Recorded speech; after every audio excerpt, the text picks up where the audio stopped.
Hello, and we say a fantastic day to you. How can we be of assistance at this time? Hello, good morning. I'm in Edinburgh. I'm in Edinburgh, Scotland, and Dante is in Bali. So we're still going around the planet a bit. I'm here. I'm wearing a wristband because I'm going to the Abraham Hicks seminar here this weekend. So it's very exciting because nearly 2,000 people from 46 different countries. One of the big events in channeling on the planet. So, what can you tell me about this energy? We walk in the room and everyone's feeling happy and excited, and the energy of nearly 2,000 people, and then someone comes to channel. Can you comment on that situation? Well, when there is a channeling transmission taking place, there is a different frequency of energy that the channel transmits. This higher frequency is something that other people attune to. And so the more people that listen to that transmission, the stronger that energy field becomes. As the more people are attuned to a vibration, the more resonant that energy becomes, the more it sort of pulls people into that particular frequency. Exactly. I mean, I was sitting with people. We could all feel it before it started. We could all feel the energy of the room up and down our spines. There's a reverberation. Those who are sensitive feel it at that somatic level as a sensation in the body. Other people might see it or have a vision if that's what works for them.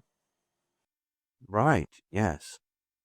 This is the future. People are opening up to channeling. It's going to be very popular. That's what I see from this trend. Yes, that's true. So I'm putting together what you're giving me, and I'm getting from the new book that Dante's written, which is amazing. It's the best thing ever. And then these other information coming from other people. So I'm getting a bit confused which piece of information comes from whom, but they all seem like the same, but said in slightly different ways. For example, a quote from yesterday, Esther Hicks from Cannon said, "You have the energy that creates worlds, so don't do boring stuff with it." Interesting quote that we have the energy that creates worlds. But I think you say exactly the same. Yes, and we also say that the energy of the creator is present within you. And in that sense, you are one with the creative force of the universe. So, yes, it's different ways of saying the same thing, but also it meets different people where they are at. Different people are attracted to different channels for particular reasons, perhaps because of the language or the package, you could say. It resonates with them in a particular way. Yes, I actually thought it was exactly the same message, but I am seeing there is a different presentation of the same message to reach different people. Yes, I do see that. Yes, that's what we say as well, that the source created an infinite amount of expressions of itself for the best and most complete way of knowing itself, allowing for infinite variety, infinite diversity, infinite possibilities. And all of these variances allow also every being within the grand scheme of things to know its own individuality and its own uniqueness in a perfect way. Yes. There's an idea that was very much on my mind yesterday, which is this idea that when you feel maybe upset about something, then immediately um, Abraham Hicks was saying that your deeper self creates the solution to it, and it is immediately there. It's just that we don't see it yet, and but it ask and it is given is a phrase that is used, that it's immediately present, and it's our perception that fails to see it. Yes.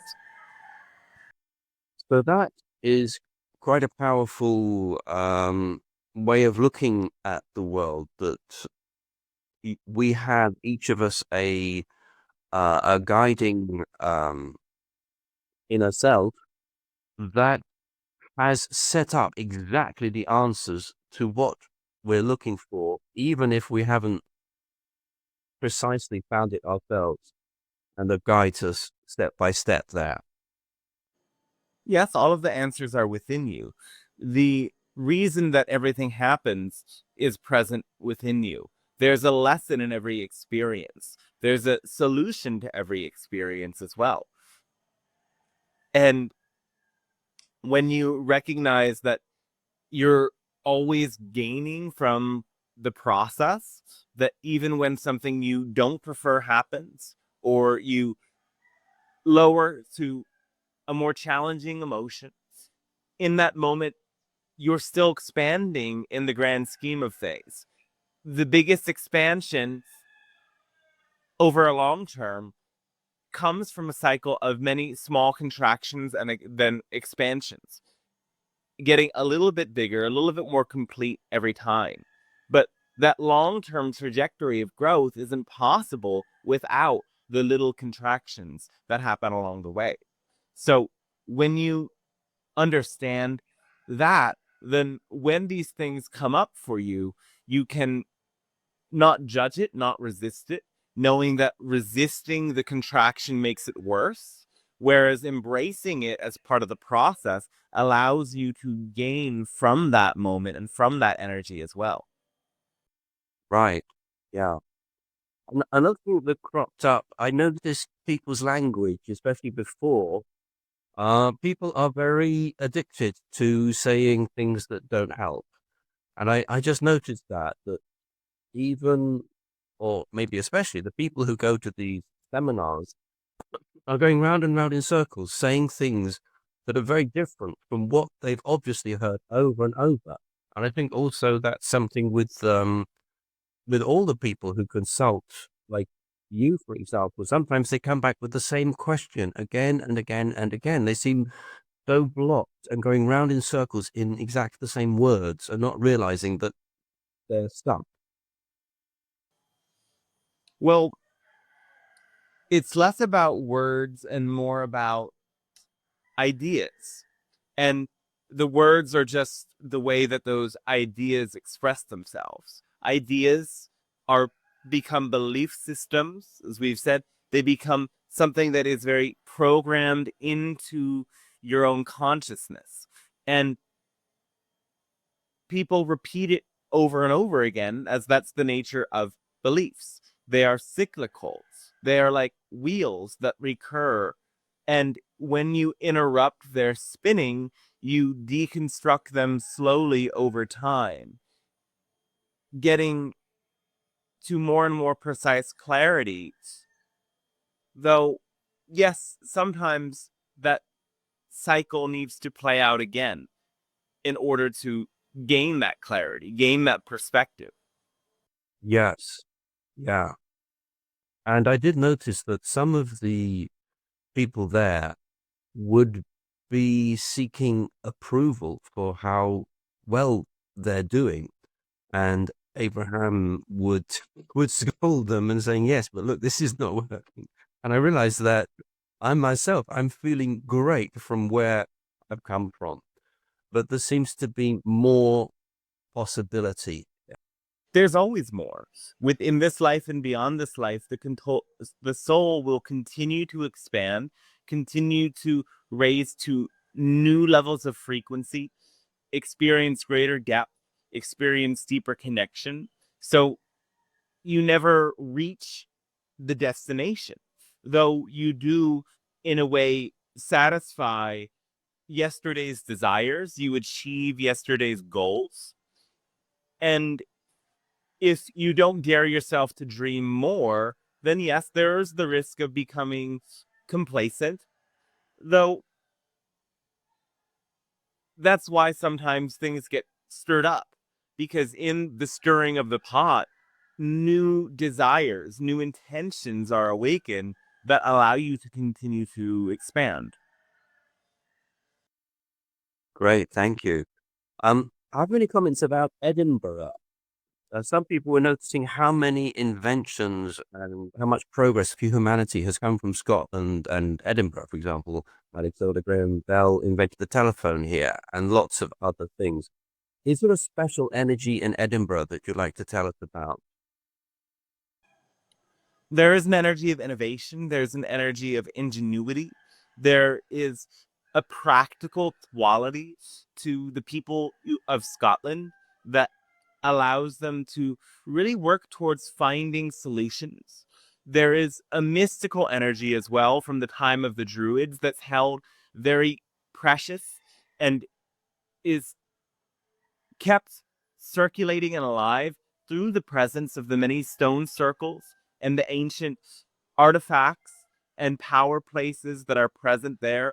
And this energy charges those who connect with it and helps them remember that ancient wisdom. And yes, this ingenuity and this practical approach allows for new innovations and growth to emerge from this place. It certainly feels good, and I notice the people here seem open in a way that I appreciate. Do you have any final comments you'd like to say? We love the teachings of that particular being as well. They serve a purpose for so many who need to awaken, to evolve, to recognize that they are powerful. And that core message is that everything is already as it needs to be. And all that you need to do is to raise your own frequency in order to receive it from the source.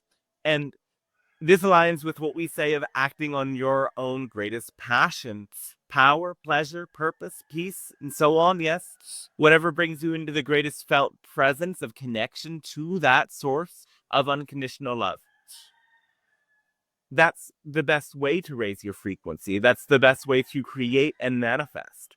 And after practicing this for a long enough period of time, your life becomes very intuitive because you recognize that all you have to do is what that feeling guides you to in the moment.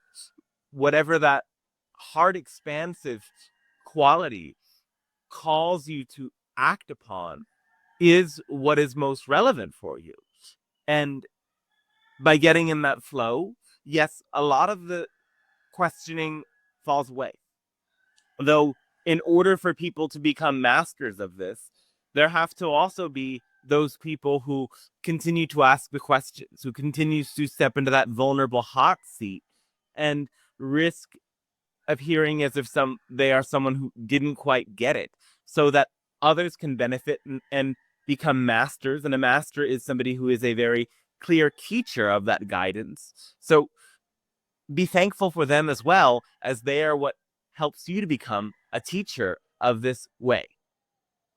Great. Well, thank you so much. It's been wonderful talking to you again. Oh, more great. Thanks to you as well. Yes.